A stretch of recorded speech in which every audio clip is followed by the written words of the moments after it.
తల్లిదండ్రులని బాధ పెట్టిన ఏ పిల్లలు వాళ్ళ సక్సెస్ని కంటిన్యూస్గా చూడలేరు. మన హైదరాబాద్లోనే ఉండే నాగమారుతి శర్మ గారు, ఆయన సిబిఐ స్పెషల్ కోర్టు జడ్జిగా పనిచేశారు. ఆయన రామాయణం అంటే ఇంకా ఆయన అదే మార్గంలో ఉంటాడు.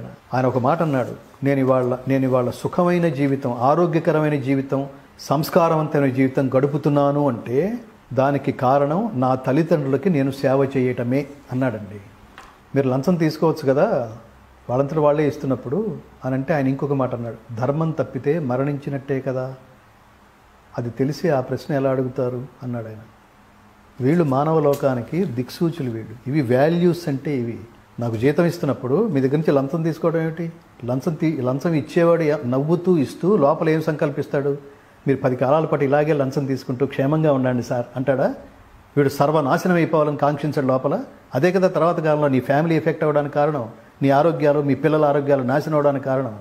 మీరు భగవద్గీత చదవండి, అన్యాక్రాంతంగా అనవసరంగా ఇతరుల జేబులో డబ్బులు మీరు ఖర్చు పెట్టే ఆలోచనలు పోతాయి. నీ జేబులో డబ్బు నా జేబులోకి ఎందుకు రావాలండి? నాకు కష్టం ఉంటే, నాకు తెలివితేటలుంటే నేను సంపాదించుకుని నేనే ఆ వస్తువుని కొనుక్కోవాలి. ఏదో సినిమాలో చూస్తారు, ఏదో చెప్తారు చూడండి, అక్కడ పోలీస్ ఆఫీసర్ ఏదో సెటిల్మెంట్ చేస్తాడు, మా పద్మావతికి ఆ ఫ్లాట్ ప్లాన్ చేయండి.